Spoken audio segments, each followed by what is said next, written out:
I'll start with Indra. Hi everyone, I'm Indra, the CEO and co-founder of Bobobox. We are building the next generation of sleeping lifestyle company. We started as a capsule hotel back in 2018 to facilitate the urban frequent travelers. And in 2020, during the pandemic, we came up with a new product called Bobo Cabin. And now we have 35 locations across 19 cities in Indonesia. Thank you.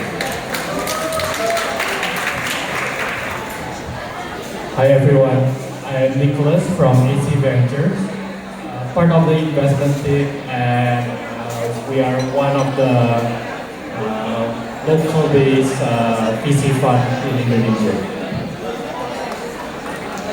Hi everyone, my name is Dian, and I'm part of the investment team at Think15. So for those who never heard about Think15, we are an Asia Pacific focused venture fund. We have been operating in the startup space for close to 19 years now. We have 6 offices across the globe, in India, Middle East, Singapore, and so on in the US. And we have started investing in Indonesia for the past 10 years now, including in the likes of Aspire and Bobobox, and of course we are a close partner to Ventures and AWS as well. Hope everyone will have a good night. I've already introduced myself. Thank you, Ian, Nicholas, and Indra as well. So today we'll discuss a little bit more about the new trend and climate in the investment in Indonesia itself. Again, most of us, we always say that it's still a tech winter. However, I always believe that there is always an opportunity in every single moment. And guess what? Based on the data that we gather, in Indonesia itself, we are still experiencing a lot of investment. So based on the data that we gather, last year itself, for Indonesia, we received around 67 billion of total investment in Indonesia. Where out of that, 35 billion actually came directly from the foreign direct investment. And what is interesting is some of the sector that last time people won't really think there will be a lot of investment. One we call the traditional sector. For example, like manufacturing, like healthcare or mining, there are a lot of investment in this sector. And earlier on I was just talking about aquaculture industry, and it seems that that has been the trend nowadays. And if we see in those traditional sector, around 9.6 billion investment, it went directly to that sectors. And why is that so? Because previously, if you see during the tech bubble 10, 15 years ago, a lot of investment on the technology. But what changed now is one word, which is sustainability. So I spoke to here, I spoke to AC Venture, I spoke to a lot of VC, and they also second what everybody is saying. Because now the trend is how can we build a sustainable business? And again, all of us, we have CFO, we work with CFO. CFO means Chuan Finance Officer, right? As long as there is Chuan, so the business might be sustainable. So I think that could be one of the way why the traditional sector now is actually growing tremendously. So we'll deep dive further now. So the first question is for all of the panelists. Again, in today's rapidly evolving business landscape and with the rising interest for the VC investment in the traditional business, based on your opinion and understanding, what do you think will be the main challenge for the traditional business to scale their business? Maybe I'll start with Ian first.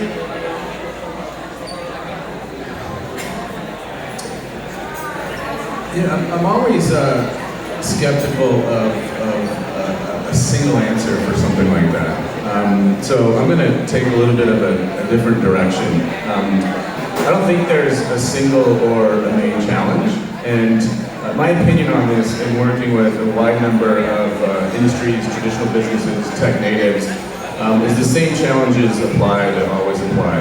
You need to have the right leadership, you need to have product market fit, the economics have to work, and you have to be built to scale. I don't think there's anything different or some special sauce that is changing today versus 5 years ago. Thank you, Ian. So I think actually in the lights of the increased interest in venture capital, all I can see is actually actually more opportunities rather than challenges, right? Because I think all is well historically. I think venture capital firm industries has been built on top of just pure technology investing for the right reason. Because technology companies are often the ones who have the best scalability, least friction for them to grow, as well as operating leverage in the long term, right?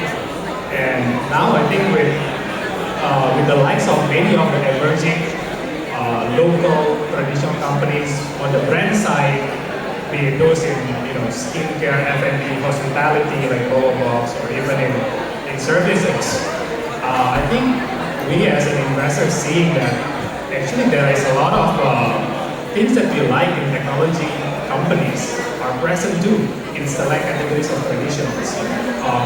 Few things of them including scalability, right? I remember, like, at least just to bring the anecdotes, like when we first met Bobobox, I think one of the things that we like is that how Indra and Anton has built like a right format of the hotel that can scale relatively fast with the least amount of construction time and capex payback. I think that's one of the things that we like about one component of scalability that I think we all will discuss today. In other parts, I think when we invest in like other companies in F&B, skincare, and so on, one thing that is true is there is always an embedded moat in each of these companies, through their formula, through their taste, through their recipes, or even the brand itself.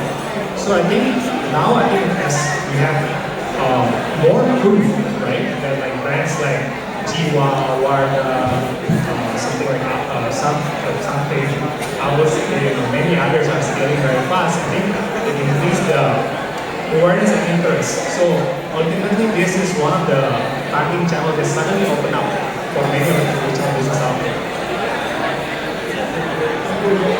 Yeah, so maybe also time to Nicholas. Sure. I think looking at some of the key challenges for how traditional businesses are scaling, I would say there are two main things. The first one would be having the right tools and processes, and the second one is how the company can manage their capital efficiently. On the first point, on process and tools, I think the key challenge that we see when we talk to some of the traditional companies trying to fundraise is that the kind of skill sets or tools or process that you need to go from 1 store, 2 stores to 5 stores will be different when you try to scale the business to like 100 stores nationwide. The supply chain will be more complex. You need to work with more distributors.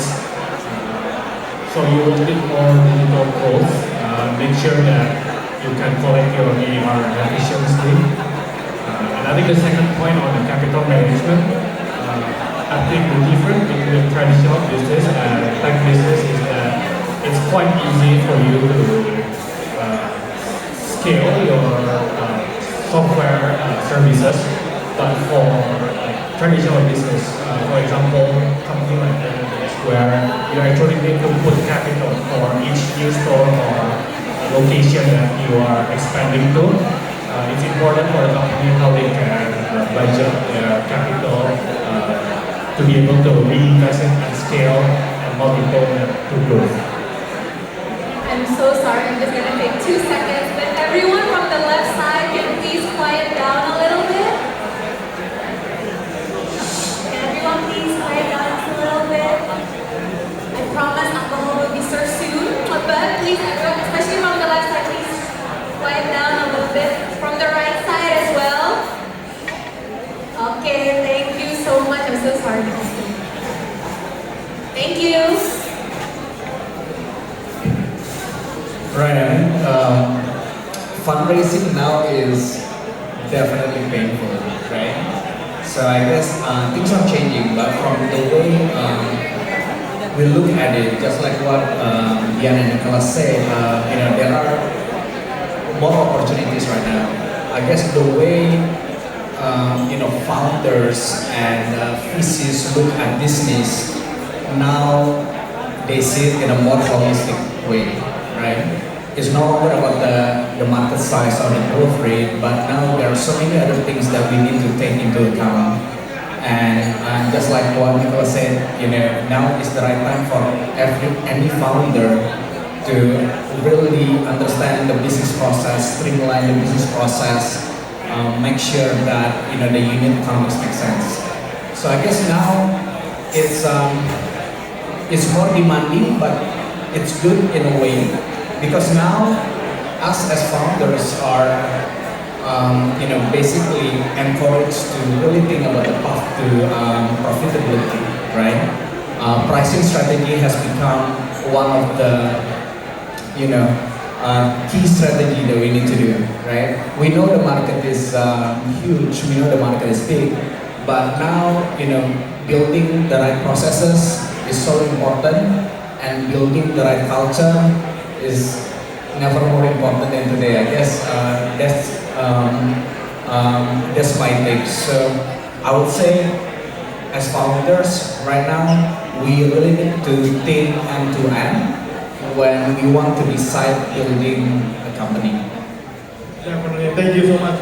Again, if I can ask a favor, if all of you can give some attention and respect the panelists over here.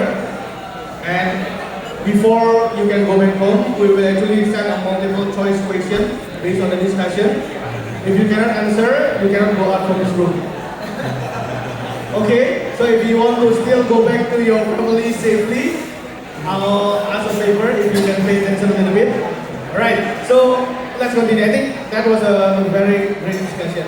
So I do agree in these times that the founder needs to be hands-on, and then from the VC side, you need to also see the sustainability. I think that's the key. So maybe I'll quick this question to Gian, who is from Pick 15, and I need to be careful because Pick 15 is an aspiring investor, so I don't want to have a boomerang or backfire or BOD meeting.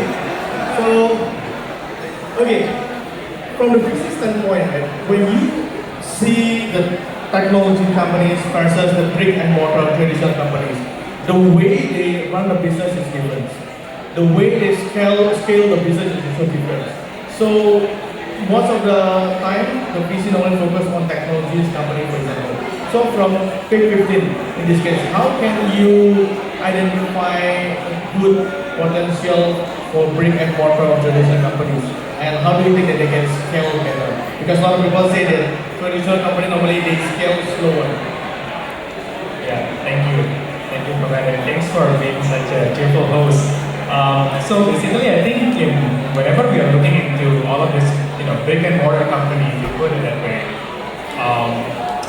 we are still looking about the same thing that we are looking at every other investment. So one of the most maybe common misunderstanding that people have is like, what exactly is within the VC's mandate whenever they're looking into investments.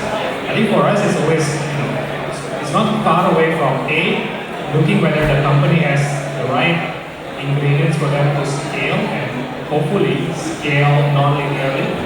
And second, whether there is operating leverage long term. Operating leverage means that as they scale, they can protect their margins, and hopefully the company can become very profitable and can scale well. The third thing is that, maybe for us as physicists, we are often seen as being impatient, but that's also because there is a fun investment timeline that we need to look at, right? And for most cases, that end up being 7 to 8 years. So when you look at the brick and mortar companies, we try to see whether this fits 2 or 3 of these things. So number one is of course is there enough scalability in the business itself? And scalability, you can break it down in many parts. One of the most overlooked parts is actually the market size. Because if you're operating in give it an example, right? Throughout my time here, I keep coming across many founders. Some of them are very, very skillful. They're running artisanal business, bespoke business, who are highly profitable, and a huge amount of respect to them on the way they build. But sometimes we couldn't find it right fit for us because sometimes they're operating in a very specific market size, right? And no matter what you do, with your business model or how fast your R&D cycle is, there's just like some law that you cannot break, right? If your market size is not huge. So number one, we definitely look at the market size. Second, I think business model. I mean, a couple hours ago, we were just talking to like an F&B business. I think the biggest difference I see sometimes in traditional business who are running brick-and-mortar F&B business and those who are running the extension business F&B, but it's more scalable and sometimes in their choices too, right? I think traditional business focus a lot on percentage profit, for example. I just want to make sure that whoever comes to my door get all the food that they want to, so they end up like optimizing for the longest list of menu items in the restaurant to make sure that like the highest sales and so on. But another in free service, for example, where we find like hey, there's more scalability, they need to get a trade-off. And the trade-off is like much shorter SKU list, and in order for it to be able to be replicated much faster. So second is this part. After the market size, we look into their business model choices that enables them to scale. I think there are several other parts as well. I think, but I mean, I'll pause here. These are like maybe two areas that we look at first. Got it. So very interesting. So I think having the right business model is very important in order for you to scale. So now let me switch to Nicholas. Because when we talk about traditional business, there are a lot of like misconceptions. For example, traditional business, they don't use technologies, it's hard for them to scale. And the last time I spoke to Pak Pandu, he mentioned to me that cash flow is queen, right? So we always need to see the cash flow for the business. But surprisingly, traditional business, the cash flow has a better positive cash flow compared to some of the tech companies, for example. So I'm keen to understand from your perspective, Nicholas, maybe from AC Venture perspective, what do you think the misconception about traditional business and how normally you evaluate the investment for the traditional business? Sorry, before you answer that, if I can ask a favor from everyone, if you can lower down your volume a little bit, because just now it was hard for Nicholas to listen to me, even though I'm 32 centimeters away from him. So if you can ask a favor, I think that will be great. Okay, if not, all of you will not have your drinks. You can only eat, or you can only take the ice cube. Okay? Thank you, Nicholas. Can you repeat the question? Yep, no worries. So the question is, there are a lot of misconceptions about traditional business. However, the things that people normally do not understand, do not know is the traditional business, a lot of potential. For example, Pak Pandu last time mentioned to me that the cash flow for traditional business is like a queen, so they have a better cash flow. So in your opinion, what are some other misconceptions about the traditional business, and how normally you will evaluate whether you want to invest in the brick-and-mortar business? I think there are probably two main misconceptions for traditional business that are trying to fundraise. The first one is when I meet founders, even like when they're doing like traditional business, they always try to highlight the tech that they have, even though it might not be necessary. I think from my perspective, for traditional business, tech is an enablement, and we do want to see the efficiently using them, but sometimes it's actually better for them to, let's say, outsource instead of building it in-house, be more capex efficient, and then using the capital to actually focus on executing and investing it back to the working capital to grow their business. So that's number one. Two, I think another misconception is some founders think that they only need to fundraise once and it has to be a big crowd. But from my perspective, especially for traditional business, probably it's better to try create a few milestones for yourself and then fundraise for the amount that you need for the next 2 or 3 years. And then once you hit that milestone, and then you can go back to the fundraising mode and then talk with your existing investors or even like new investors to see how whether there's changes in the dynamic of the market and you can fundraise a bigger amount for your growth. Okay, thank you, Nicholas. Maybe I'll switch before I go to Ian. And if all of you want to get a $1 million credit for EC3 for EC2 for AWS, make sure that you listen to Ian. But before that, maybe I'll go to Indra first. Again, Bobobox is very interesting, right? Because you are in the intersection of traditional vertical, I would say, because lodging, hospitality, accommodation has been around for 100 or maybe more than that. It has been around for the longest time. However, Bobobox came in, so you try to revamp the industries. So, from your perspective, Indra, what are the challenges that you are facing now in trying to revamp the traditional industries, especially hospitality? Yeah, when we started Bobobox back in 2018, I guess the questions goes down to what makes a great product, right? And at the time, I kinda see that the traditional business have the cash flow, captive market, mature market, clear pricing strategies that the startups don't have, right? And on the other hand, from the startups perspective, I do see that growth and scalability is a lot more appealing, right? So we kind of try to take the best from both worlds, right? So the way we define our product since day one, we believe that the product that we build must be able to address the consumers, and the product that we build must have great unit economics, because that's something that we can take from the traditional business, the positive cash flow, everyone is paying, clear traction, clear, KPIs. And the third one is that technology should be able to enable the business to run better, right? So what we needed to define at the time was the jobs to be done. Like, what is the jobs to be done in the hospitality sector? Focusing at the time when we started Castle Hotel, looking at the frequent budget travelers.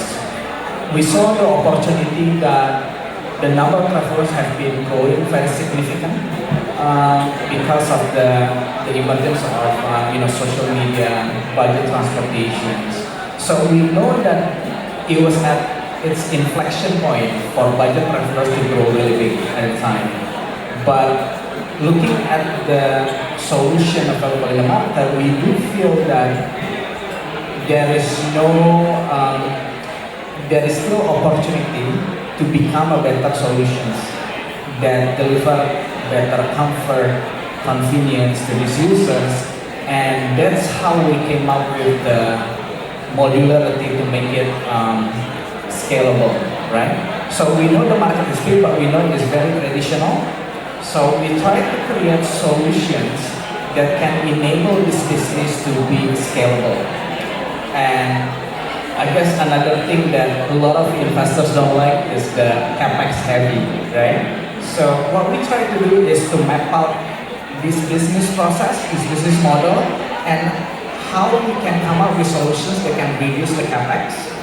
And even the investment model has to evolve, and that's how the technology comes into play, right? So the way we build technology in Bobobox is from obsessively observing our consumers, right? So we map out the customer's journey, and we map out every unit cost involved in running that processes, and how can we create technology to reduce or eliminate some of the processes that can be automated.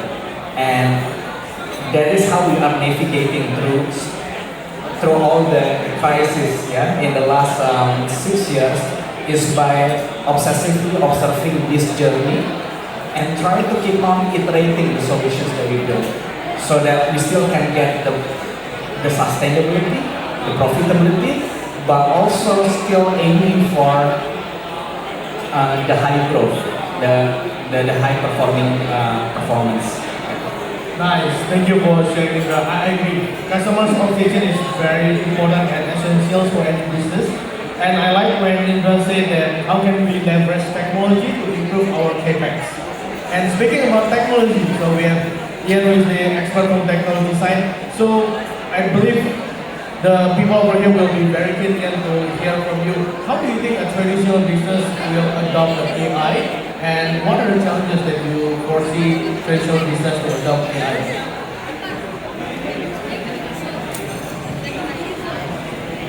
Thank you.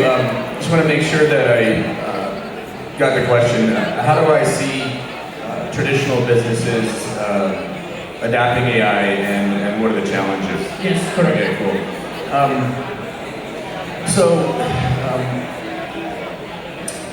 We're seeing traditional businesses increasingly not only just adapt and implement AI, but they're making it a core part of their business for long-term growth, as opposed to what would be considered an add-on. So that's number one. And I'm going to go through, I'll try to make this pretty concise based on what we're seeing relative to traditional businesses. We're seeing them do that in really four ways. We'll start with data.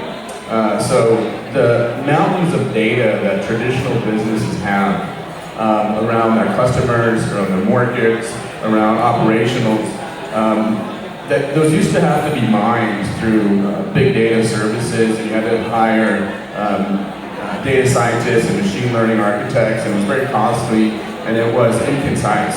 So that's changed literally overnight. So analyzing the operational data, the inventory data, the customer data is what we're seeing traditional businesses latch on to, number one, data. Number two is increasing the customer experience. So chatbots got smart overnight because of what happened with the turning point in LLMs. And we're seeing traditional businesses leverage that like no tomorrow. I'm literally working with hundreds of startups globally that have projects in place right now that are increasing their customer experience through AI. So that's number two.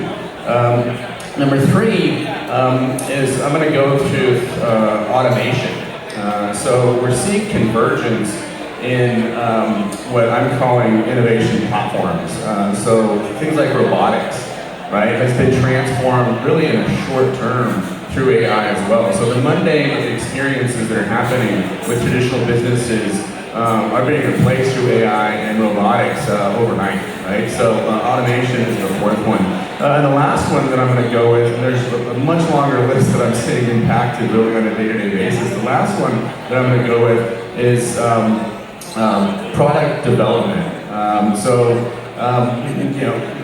Previously, traditional businesses would have to develop pilots. They would have to do a lot of R&D. They would have to sample product market fit in the field, and a lot of times they failed. It was a sort of trial and error.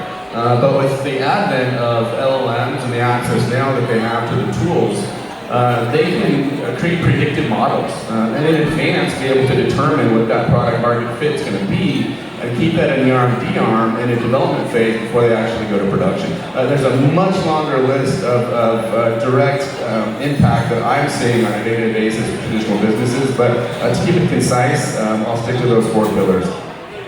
Thank you, Ian. I agree with that. And maybe I switch gear a little bit. I come back to the PC experts then. Maybe I start with Nicholas. In terms of evaluating the usage of technology, so when you are assessing the potential portfolio, for example, what are things that you look at in terms of their utilization of technology? I think in terms of how we look at how traditional businesses are utilizing technologies, we can usually break it down into two.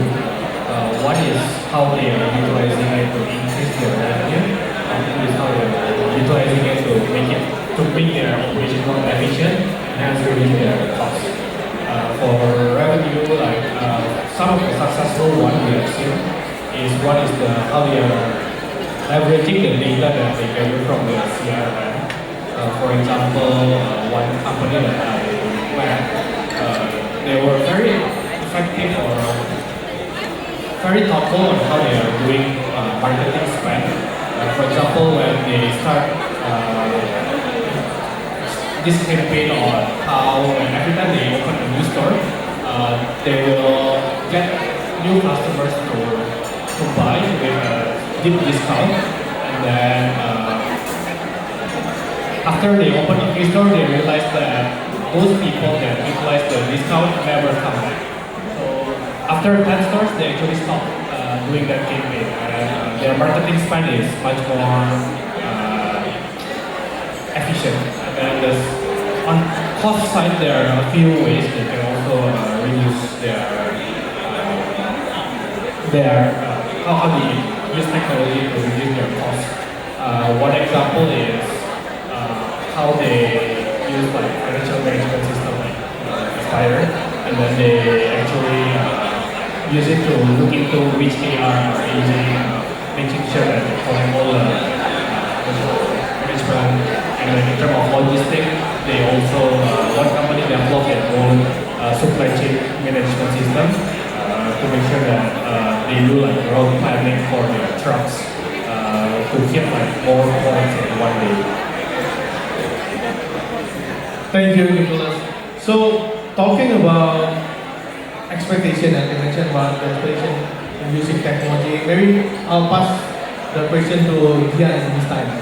So, traditional business versus tech companies, they have a different business model, and you mentioned about that again. So, in terms of like your expectation, in terms of growth, for example, how do you see the different expectation in terms of growth from the VC perspective between traditional and tech companies? It's always a tricky question, but we got the same question from all the tech companies. Yeah, I guess it's well, I think since we are talking a lot about like technology and sort of like one of the things that the traditional companies do not use tech, I just want to establish that like there is no requirement for you to have tech to get a funding from Take 15. We still like traditional business, and we have invested in a number of them in Indonesia, as long as they are scalable and they have some intellectual property that we like.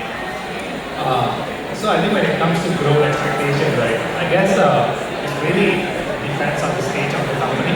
But again, I think one thing whenever you're currently operating as a bootstrap founder and you're looking for your first investment from a VC, I think one thing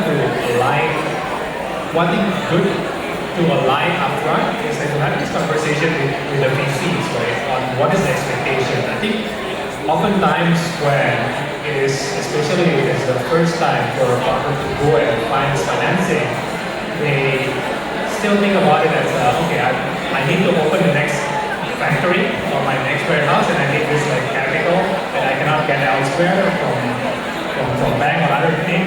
I just want to get here. But I think once you get an investor to come in, the other co-founder, they're part of the building is to get a meeting. So it's good to get some alignment on what is the expectation. Most of the VC, as I said, they're looking to like make returns, right, from whatever the amount they invest in you and a certain timelines. So I think you can always able to work out what is the growth that you need to do from there.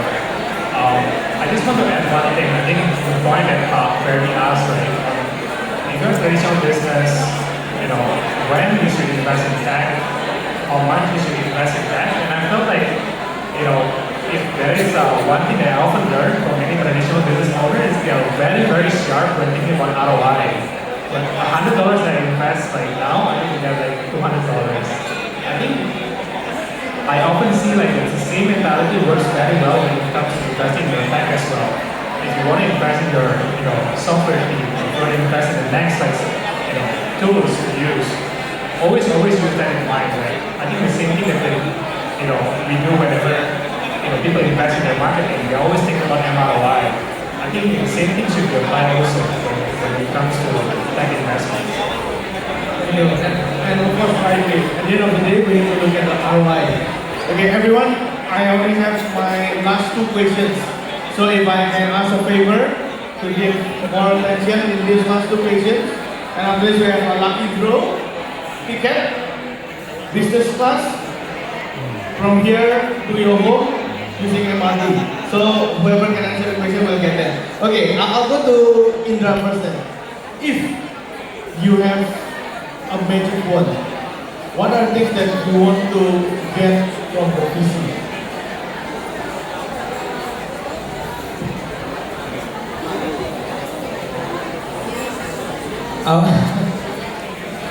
Well, I mean, you know, I think it's very obvious the capital needed, but more than that, I would say is that